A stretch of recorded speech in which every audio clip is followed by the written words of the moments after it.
있습니다. 무릇 하나님의 영으로 인도함을 받은 사람은 곧 하나님의 아들이라. 아멘. 우리 하나님의 크신 사랑과 은혜가 여기 계신 우리 성도님들 위해 함께 하시기를 예수님의 이름으로 축복드리겠습니다. 사랑하는 우리 성도님들, 우리 인간에게 있어서 가장 큰 문제가 죄를 해결하는 것입니다. 맞습니까? 그 죄를 해결하는 방법이 성경에 기록되어 있고 그 죄를 해결하는 방법을 우리는 구원이라 부릅니다. 그런데 성경을 자세히 보면 이 구원 얻는 방법에 대해서 두 가지로 기술하고 있는 것을 우리는 살펴보게 되는데요. 그 첫 번째가 부정적인 방법입니다. 그럼 두 번째 방법은 무슨 방법이 있겠습니까? 긍정적인 방법이 있습니다. 구원의 방법에서 성경은 첫째로 부정적인 방법에 대해서 기술하고 있는데 우리 여러분이 그리고 제가 흔히 들었던 방법입니다. 뭐냐? 인간은 죄를 지었다는 것입니다. 이 죄가 있으면 하나님의 나라에 결탄코 들어갈 수 없기 때문에 이 죄의 문제를 해결해야만 한다라고 기술하고 설명하는 것이 부정적인 구원의 방법에 대한 설명입니다. 그럼 두 번째 긍정적인 방법이 있지 않겠습니까? 이 긍정적인 방법은 신분에 있어서 접근하는 것입니다. 너는 죄의 종이 아니라 이제 누구의 자녀이다? 하나님의 자녀라고 가르치는 것이 구원의 긍정적인 방법입니다. 부정적인 방법에 대한 설명이 크겠습니까? 긍정적인 방법에 대한 설명이 크겠습니까? 맞습니다. 후자인 긍정적인 방법이 큽니다. 부정적인 방법을 다 뒤엎을 수 있는 것이 긍정적인 신분에 관한 설명이라는 것입니다. 하나님의 자녀이기 때문에 하나님은 우리를 놓지 아니하실 것이고 우리가 하나님의 자녀가 된다면 우리의 죄를 결탄코 그냥 두시 아니하시는 하나님의 사랑의 방법이 긍정적인 구원의 설명의 방법에 다 녹아져 있기 때문에 부정적인 방법이 긍정적인 방법에 다 들어가는 것이기 때문에 후자 긍정적인 방법이 더 큰 구원의 설명의 방법이라는 것입니다. 자, 그럼 본문 말씀을 따라서 지금 우리가 읽었던 본문의 말씀은 구원의 성격과 본질상 최절정에서 선언하고 있는 그리고 선포하고 있는 것을 우리는 살펴보게 됩니다. 왜입니까? 본문의 말씀대로 하나님의 영으로 인도함을 받은 자는 하나님의 아들이라고 이야기하고 있기 때문에 그렇습니다. 사랑하는 여러분, 여러분이 하나님의 자녀라는 사실을 믿으십니까? 우리는 할 수 없지만 하나님의 열심히 일을 이루어냈고 하나님의 은혜가 지금도 이를 붙잡고 있는 것입니다. 역시 믿으십니까? 여기서 하나님의 영으로 인도함을 받는다는 표현이 혹 신비주의 시각에서 이야기하는 것처럼 우리가 기도할 때 성령님의 특별한 간섭 그리고 열심을 낼 때 받는 성령님의 충만 그리고 또한 우리가 헌신할 때 이루어지는 성령님의 인도하심 그런 특별한 차원에서 이야기하는 것이 아닙니다. 그럼 뭐겠습니까? 구원 얻은 성도, 즉 신도, 여러분과 저 예수님을 믿는다고 고백한 모든 신도, 성도에게라면 누구에게나 일어나는 보편적인 일입니다. 조금 어려운 것 같으니까요. 우리 성경 한 구절 찾아보실까요? 로마서 5장 17절입니다. 로마서 5장 17절입니다. 같이 한번 읽어보실까요? 시작. 한 사람의 범죄로 말미암아 사망이 그 한 사람을 통하여 왕노릇하였은즉 더욱 은혜와 의의 선물을 넘치게 받은 자들은 한 분 예수 그리스도를 통하여 생명 안에서 왕노릇하리로다. 아멘. 이 말씀 믿으십니까? 이 말씀이 무슨 뜻입니까? 우리의 할아버지, 제 할아버지와 여러분의 할아버지가 같습니다. 그거 알고 계시나요? 아담이죠. 아담과 하와가 하나님의 말씀을 따르지 않아서 죄가 들어오게 됩니다. 그 한 사람으로 말미암아 우리는 죄의 종이 된 것입니다. 태어날 때부터요. 맞습니까? 누가 이 죄에서 저를 꺼내 주십시오라고 아무리 외쳐도 꺼낼 수 있는 능력이 있는 사람이 없습니다. 오직 예수 그리스도밖에요. 맞습니까? 그 한 사람으로 말미암아 죄가 들어온 것처럼 한 분 예수 그리스도로 말미암아 은혜가 너희에게 왕노릇하듯 펼쳐졌다는 것입니다. 믿으십니까? 이것은 보편적인 일입니다. 우리가 뭐 대단한 기도를 하거나 부흥회를 참석하거나 성경을 백독하거나 그래서 이루어지는 것이 아니라 하나님의 영으로 인도함을 받는다는 것은 내가 예수 그리스도를 믿는다고 고백하는 하나님의 모든 자녀에게는 이루어지는 보편적인 일이라는 사실입니다. 그럼 여러분에게 지금 이러한 일이 일어나고 있겠습니까? 일어나지 않겠습니까? 일어나고 있다는 사실입니다. 자, 그럼 여기서 영의 인도를 받는다, 영적으로 산다라는 의미는 도대체 무엇인지 좀 살펴보도록 하겠습니다. 계속해서 설명하듯이 누가 더 신령하다는 차원이 아닙니다. 교회에서는 자꾸 누가 더 기도를 열심히 하냐, 누가 더 성경을 많이 읽냐라는 그런 쪽으로, 그런 차원으로 설명하는데 아닙니다. 지금 여기서 본문에서 이야기하는 것은 누가 더 신령하다는 차원이 아니라 구원의 측면에서 볼 때 더 이상 우리는 혼자가 아니라는 것입니다. 그 말은 우리가 우리를 책임지지 않는다는 것입니다. 그럼 누가 우리를 책임지겠습니까? 바로 우리를 죽기까지 사랑하시는 전능하신 하나님이 우리를 책임지신다는 표현이 바로 영의 인도함을 받는다는 것, 영적인 삶을 산다는 표현이라는 것입니다. 예를 들어 보겠습니다. 예전에는 여러분과 제가 고아였습니다. 부모가 없는 상태였다는 것입니다. 여러분, 고아원에 가보셨습니까? 보육원에 가보셨습니까? 그 눈망울이 얼마나 맑은지 그 아이들의 이쁨을 보셨습니까? 그런데 그들을 책임져 줄 부모가 그들에게는 있습니까? 없습니까? 없습니다. 그것을 알 때 우리는 뜨거운 눈물을 흘리죠. 아이는 순수하고 피부는 하얗고 이도 하얗고 그 순수한 웃음 앞에 우리는 같이 웃지 못하고 그들을 보면서 더 울게 됩니다. 그들이 웃을수록 우리의 심장은 찢어질 것 같습니다. 왜 그렇습니까? 그 착한 아이에게 부모가 없다라는 것입니다. 그럼 그들의 인생은 누가 책임져 주겠습니까? 그 험한 세상을 홀로 책임지고 가는 것입니다. 그것이 고아입니다. 옛날에 죄의 종이었을 때, 사망이 왕노로 됐을 때 바로 우리가 이와 같은 존재였습니다. 우리 스스로가 책임져야 됐고 책임지지 못한 인생을 결국 해보려다가 나가 떨어지고 울고 울부짖고 해도 누가 돌아볼 수 없었던 고아 같은 존재가 바로 옛날의 우리 모습이었다는 것입니다. 그럼 지금은 어떻습니까? 고아였던 저와 여러분에게 부모가 생긴 것입니다. 믿으십니까? 이것이 실로 어마어마한 것입니다. 왜입니까? 자녀에게 자녀의 일은 100% 부모의 일입니다. 그것이 부모입니다. 자녀가 잘못해도 부모는 잘못하지 않았는데 다른 사람 앞에서 고개를 숙입니다. 본인이 잘못했다고 이야기하시죠. 왜 그렇습니까? 내 자녀가 한 일이기 때문에 그렇습니다. 그래서 자녀의 일은 100% 부모의 일이 되는 것입니다. 고아였던 여러분과 저에게 이런 든든한 부모가 생긴 것입니다. 뿐만 그것뿐입니까? 자녀의 일은 부모가 모든 것을 다 책임집니다. 맞습니까? 남의 집에 놀러가서 컵을 깨트려도 컵을 사줄 수 있고 누구 다른 자녀를 다치게 해도 부모가 책임진다라는 것입니다. 내 자녀가 책임지게 내 자녀가 잘못하는 것에 나 몰라라 하지 않는 것이 부모라는 사실입니다. 자녀의 일을 100% 자기 일처럼 여기며 자녀가 잘못한 모든 것을 부모가 책임진다는 것이죠. 바로 여러분과 저에게 부모가 생긴 것이 하나님의 영으로 인도함을 받는다는 성경의 표현이라는 사실입니다. 그래서 로마서 8장 1절과 2절은 이렇게 이야기합니다. 예수 안에 있는 자에게는 예수님이 책임을 진다는 표현이 나옵니다. 같이 한번 읽어볼까요? 로마서 8장 1절에서 2절입니다. 읽어보시죠. 시작. 그러므로 이제 그리스도 예수 안에 있는 자에게는 결코 정죄함이 없나니 이는 그리스도 예수 안에 있는 생명의 성령의 법이 죄와 사망의 법에서 너를 해방하였음이라.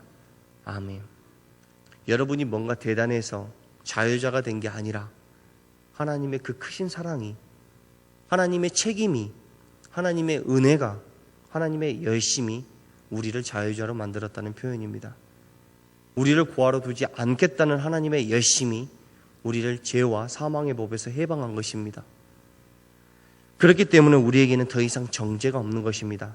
우리가 혹은 잘못해도 하나님이 책임지시기 때문에 그렇습니다. 즉 여러분과 저는 하나님과 예수님이 책임지는 더 이상 고아가 아닌 하나님을 아버지라 부르는 하나님의 자녀라는 신분을 획득했다는 사실을 성경에서 이야기하고 있는 것입니다. 고로 본문의 말씀 즉 하나님의 영으로 인도함을 받은 사람, 하나님의 영을 따르는 자란 누구이겠습니까? 자기가 자기를 책임지지 않으며 하나님께서 책임지시고 하나님의 보호 아래 있는 하나님의 자녀 모든 지체를 총칭하는 은혜로운 말씀이라는 것입니다. 그래서 우리가 구원을 영원한 형벌을 면하고, 그래서 우리가 천국을 가고, 그래서 행복하고, 이런 차원에서 생각하면 안 됩니다. 아니, 더 정확하게 이야기하자면 이런 표현은 구원에 대해서 너무나 부족하게 이야기하는 것이기 때문에 다르게 표현해야 된다는 것입니다. 왜입니까? 이렇게 부정적으로 구원을 설명하는 것은 우리가 얻은 구원이 갖는 의미의 너무나 작은 일부분에 불과하기 때문에 그렇다는 것입니다. 아까 서두에 구원에 대해서 두 가지 측면으로 설명할 수 있다고 했습니다. 첫째는 부정적인 측면이고 둘째는 긍정적인 측면입니다. 이 첫째적인 부정적인 측면으로 설명하면 우리가 받은 구원의 의미가 너무 작게 느껴진다는 것이죠. 그래서 구원의 훨씬 중요한 의미는 정말 무익했고 무지했고 하나님을 부를 수 없었던, 더 나아가 하나님과 원수였던 여러분과 제가 하나님의 자녀라는 이 복되고 영광된 지위를 보장받았다는 것을 기억하는 것입니다. 이것이 바로 긍정적으로 구원을 설명하는 것입니다. 신분의 변화입니다. 죄와 사망이 더 이상 관여하지 못하는 하나님의 은혜 아래에 있는 하나님의 자녀의 신분을 획득했다는 사실, 그것이 우리가 받은 구원이라는 사실입니다. 그러하기 때문에 하나님의 영으로 인도함을 받은 우리가 곧 하나님의 자녀라는 것이 성경을 통해 확인될 수 있다는 것입니다. 바로 이것이 구원의 클라이막스입니다. 이것이 구원의 절정이라는 것입니다. 여러분, 하나님께 무엇을 더 원하십니까? 단순히 우리 인생에서 맛볼 수 있는 기쁨 또는 행복 또는 내 건강 또는 내가 하는 사업의 형통, 내가 하는 모든 것의 승리, 그런 등등 그 어느 것도 우리가 받은 이 구원과 비교될 수 없다는 사실을 기억할 수 있겠습니까? 여러분은 하나님의 사랑을 받은 자요, 하나님의 큰 구원을 받은 자라는 것을 기억하시길 바랍니다. 한 걸음만 더 나아가 볼까요? 우리가 우리를 책임지지 않고 하나님께서 우리를 책임지는 이유는 본문에 나오는 것으로 표현해 보면 하나님의 영으로 인도함을 받은 우리가 하나님의 자녀이기 때문인 것처럼 보이죠. 하지만 그게 아닙니다. 그것이 아니라 여러분과 제가 이미 하나님의 자녀이기 때문에 하나님께서 직접 하나님의 영으로 우리를 지키시고 보호하시고 우리를 인도하는 것이라는 것입니다. 하나님의 영이 우리를 인도하기 때문에 우리가 하나님의 자녀가 비로소 되는 것이 아니라 여러분과 제가 이미 하나님의 자녀이기 때문에 하나님께서 직접 하나님의 영으로 여러분을 인도할 수밖에 없다는 것입니다. 이것이 구원의 클라이막스고 우리가 받은 구원이라는 사실입니다. 하나님은 우리에게 이야기하십니다. 내가 너를 끝까지 인도할 테니 마음껏 불러라. 나의 이름을 부르라는 것입니다. 우리의 영원한 아버지 되시는 하나님을, 그 하나님의 성호를 부르라는 것입니다. 그것이 15절입니다. 15절 같이 한번 읽어볼까요? 8장 15절입니다. 시작. 너희는 다시 무소하는 종의 영을 받지 아니하고 양자의 영을 받았으므로 우리가 아빠 아버지라고 부르짖느니라. 아멘. 우리는 기도할 때 하나님 아버지라고 부릅니다. 우리가 구원을 깨닫게 될 때 하나님 아버지라고 그 부르는 순간 눈물이 왈칵 쏟아져야 될 것입니다. 더 이상 하나님께 구할 것이 없는 것이죠. 왜냐하면 그 전능하신 절대주이신 전능하신 하나님이 우리의 아버지 되시기 때문에 그렇습니다. 사랑하는 여러분, 하나님은 창조주이십니다. 믿으십니까? 그에 반해서 우리는 누구입니까? 하나님이 만드신 피조물에 불과합니다. 맞습니까? 우리 눈에 보이는 산, 들, 강, 바다, 동물, 그리고 식물들과 다를 것이 없는 단 하나의 피조물에 불과한 존재가 바로 우리라는 것입니다. 그런데요, 지금 하나님이 무슨 말씀을 성경에서 하시냐면요, 오직 여기에 앉아있는 너희만은 나를 창조주로 부르지 말라라는 것입니다. 하나님은 창조주가 맞는데 여러분과 저에게만은 나를 창조주라 부르지 말라라고 이야기하십니다. 그럼 하나님이 여러분과 저에게 하나님을 누구라 부르라고 이야기하십니까? 아버지라 부르라고 이야기하는 것입니다. 이해가 되십니까? 세상에 이것이 이해가 되십니까? 세상의 어떤 피조물에게도 허락하지 않는 호칭을 하나님께서 지금 우리에게만 하나님이 허락하시는 것입니다. 그리고 마음껏 부르라는 것입니다. 이것이 여러분과 제가 얻은 구원이라는 사실을 믿습니까?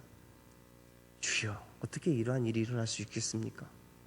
우리는 단 하나의 피조물에 불과한데 하나님은 다른 모든 피조물에게 나를 창조주라 불러라, 감히 너희가 나를 아버지라 부를 수 있는 그 호칭을 허락하지 않으셨다는 말입니다. 그런데 여기 앉아있는 여러분과 저에게만 유독 하나님께서 창조주라 부르지 말고 나를 아빠, 아버지라고 부르라는 것입니다. 여러분, 이게 이해가 되시냐고요? 하나님이 어떤 분이신데 우리에게 아버지라 부르라고 허락을 하시냐고요? 복음성가 한 곡이 너무나 은혜로워서 제가 가사를 적어왔는데, 제가 좀 찬양을 잘하면 좀 불러드리면 좋을 텐데 찬양을 하는 순간 여러분 은혜가 다 떨어지실 것 같아서 가사만 조금 읽어드리도록 하겠습니다. 들어보시길 바랍니다. 슬픈 마음 있는 자, 몸과 영혼 병든 자, 누구든지 부르시오. 예수 이름 부르시오.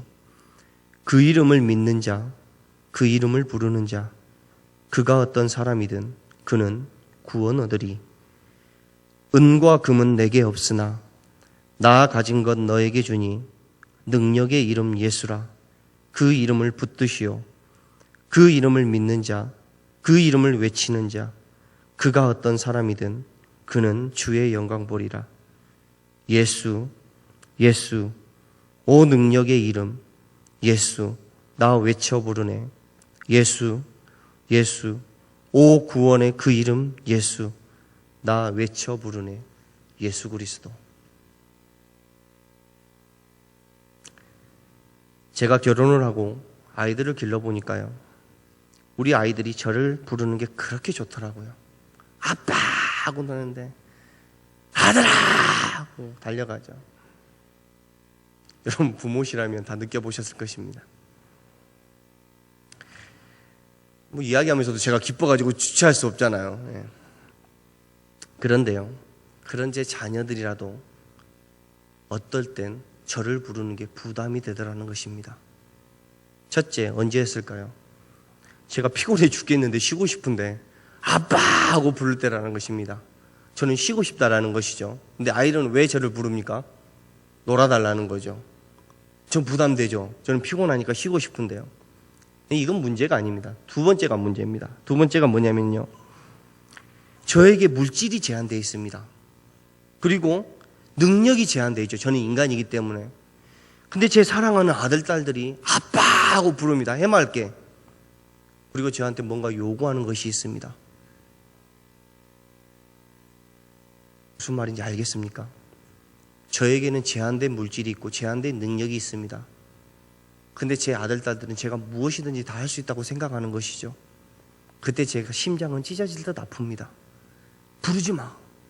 귀를 막아버리고 싶은 거죠. 왜냐하면 제 아들, 딸들은 아빠가 해줄 거라는 것을 믿어요. 근데 저는 해줄 능력이 없죠. 얼마나 제 가슴이 찢어지겠습니까? 여기 앉아 계시는 우리 아버님들, 그리고 여기 앉아 계시는 우리 어머님들 생각해 보십시오. 부모로서 그때가 가장 미칠 것 같지 않았습니까? 나는 내 자녀에게 모든 것을 팔아서 하고 싶은데 그것을 팔아도 할 수 없을 때, 하지만 내 자녀들이 원하는 것이 있을 때, 나의 이름을 부를 때 여러분 가슴이 찢어지지 않았습니까? 미칠 것 같지 않았습니까? 나에게 돈이 조금 더 있었더라면, 나에게 능력이 조금 더 있었더라면 내 자녀에게 조금 더 금수저의 역할을 해줄 수 있었을 텐데 하면서 원통하지 않았습니까? 내 자녀가 원하는데 해줄 수 없을 때, 그것은 부모가 아니면 느끼지 못하는 심장이 찢어지는 마음이죠. 그런데 지금 우리 하나님은 여러분에게 뭐라고 하십니까? 부르라는 것입니다. 누구든지 불러라.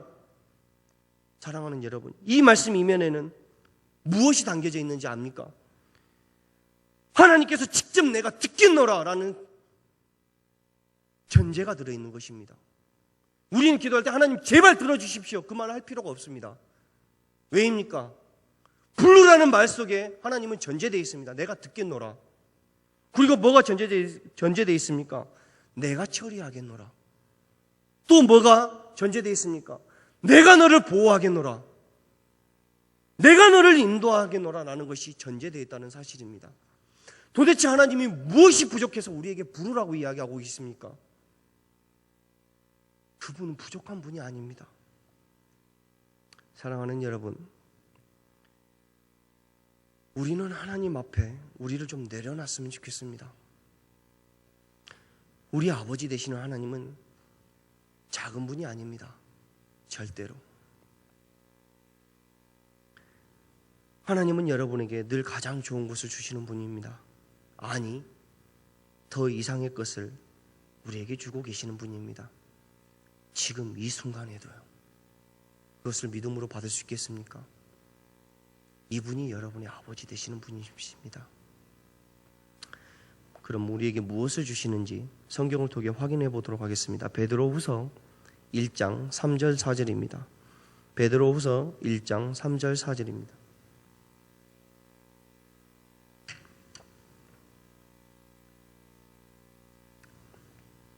베드로후서 1장 3절에서 4절입니다. 찾으셨으면 같이 한번 읽어보실까요? 시작. 그의 신기한 능력으로 생명과 경건에 속한 모든 것을 우리에게 주셨으니 이는 자기의 영광과 덕으로서 우리를 부르신 이를 알므로 말미암음이라. 이로써 그 보배롭고 지극히 큰 약속을 우리에게 주사 이 약속으로 말미암아 너희가 정욕 때문에 세상에서 썩어질 것을 피하여 신성한 성품에 참여하는 자가 되게 하려 하셨느니라. 아멘. 사랑하는 여러분, 하나님께서 어떤 피조물에게도 허락하지 않았던 신성한 성품에 참여하게끔 우리에게 가장 좋은, 아니 더 좋은 하나님께서 생명과 경건을 지금도 여러분에게 부어내려고 계신다는 사실입니다. 그래서 결론은 무릇 하나님의 영으로 인도함을 받은 사람은 곧 하나님의 아들이 되는 것이라는 것입니다. 로마서 8장 14절의 말씀처럼요. 즉 하나님을 아버지라 부르는 하나님의 자녀들은 아버지를 닮아갈 수밖에 없다라는 것이죠. 여러분, 사랑하는 성신교회 여러분, 여러분이 구원 얻은 자입니까? 자신이 없으십니까? 다시 한번 물어보겠습니다. 여러분은 구원 얻은 자입니까? 그 표가 무엇입니까? 또 자신이 없으십니까? 오늘 성경은 하나님께서 말씀하십니다. 너희가 나의 자녀라면 나의 영의 인도함을 받기 때문에 나를 닮을 수밖에 없다라고 이야기합니다. 온통 여러분의 인생을 하나님의 영으로 직접 하나님이 여러분을 보호하시고 인도하기 때문에 자녀가 부모를 닮은 것처럼 여러분이 하나님을 아버지라 부른다면 하나님을 닮아갈 수밖에 없다라는 사실이죠. 이것이 구원이라는 것입니다. 바로 이것이 구원의 표입니다. 자녀는 부모를 닮을 수밖에 없는 것처럼 우리가 하나님을 닮아가는 그것이 구원이라는 것입니다. 우리 성신교회 성도님들, 아무쪼록 하나님의 영으로 인도함을 받은 참된 하나님의 자녀요, 하나님을 닮아가시는 구원의 표를 가진 분이 오늘 여기에 앉아있는 여러분 모두이시기를 간절히 예수님의 이름으로 축복드립니다. 기도하겠습니다.